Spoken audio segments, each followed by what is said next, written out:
Densus 88 anti teror kembali melakukan aksinya terhadap seorang dokter yang diduga teroris. Dalam melaksanakan tugasnya, pasukan Densus 88 menembak mati orang yang diduga teroris. Dengan dalih, anggota Densus melakukan tindakan penembakan karena terduga melakukan perlawanan. Namun keputusan penembakan yang dilakukan Densus 88 dipertanyakan oleh Direktur CIA Haris Abu Ulia.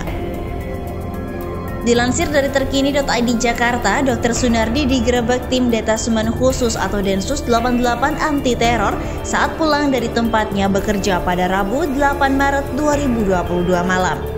Sunardi tercatat sebagai salah satu anggota ID Sukoharjo.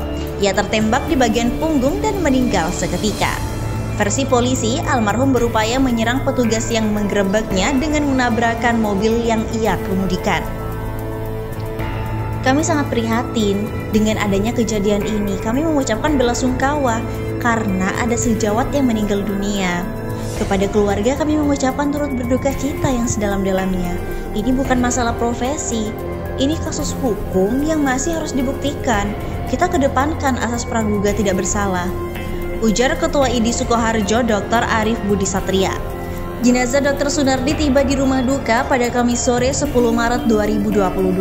Sebelumnya diberitakan tim Densus 88 anti teror Polri menembak mati seorang terduga teroris Sunardi di Sukoharjo, Jawa Tengah karena dinilai telah melakukan perlawanan secara agresif kepada petugas.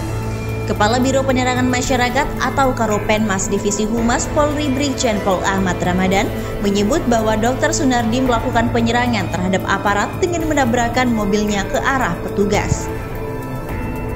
Saat penangkapan, SU melakukan perlawanan terhadap petugas secara agresif dengan menabrakkan mobilnya ke arah petugas yang sedang menghentikannya. Kata Ramadan, aparat mengklaim bahwa perlawanan yang dilakukan Sunardi tidak hanya membahayakan nyawa petugas, tetapi juga masyarakat sekitar.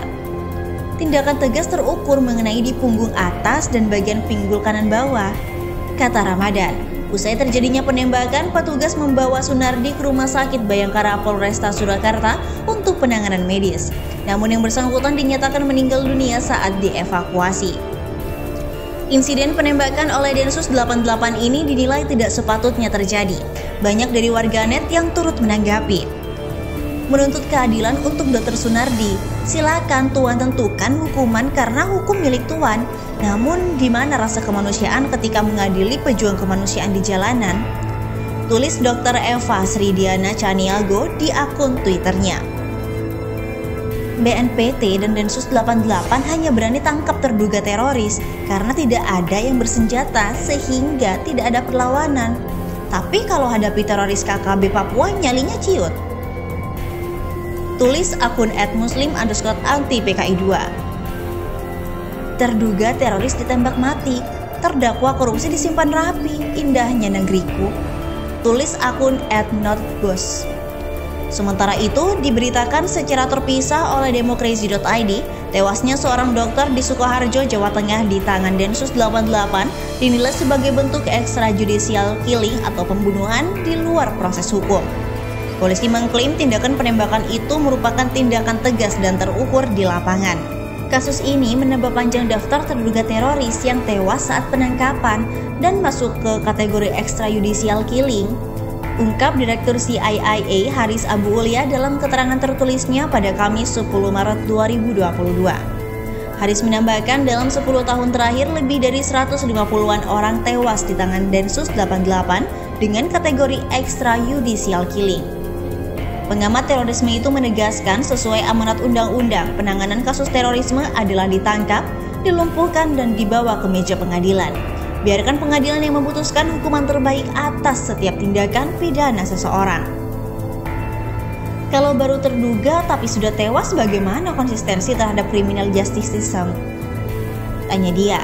Haris menilai kasus yang berulang seperti ini mengisyaratkan ada persoalan pada kredibilitas, profesionalitas, dan kontrol atas aparat di lapangan. Ia mengaku sepakat atas usulan tiap anggota Densus saat operasi penindakan dilengkapi kamera melekat di setiap personilnya. Agar setiap langkah dan tindakan yang dinyatakan secara tegas dan terukur itu bisa dipertanggungjawabkan secara hukum dan moral. dan secara internal oleh tim pengawas bisa dilakukan evaluasi demi perbaikan ke depannya. Jangan lupa, tindakan kekerasan oleh aparat kepada para terduga berpotensi menjadi trigger di kemudian hari dan hari lahirnya aksi-aksi kekerasan dengan target aparat kepolisian karena sebab dendam.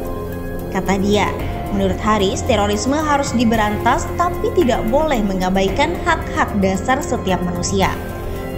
Atau ada saksi di luar aparat yang menyaksikan peristiwa penangkapan tersebut di TKP, dan ini juga tidak mudah untuk menghadirkan dan belajar dari kasus Siono Klaten dan siono-siono lainnya.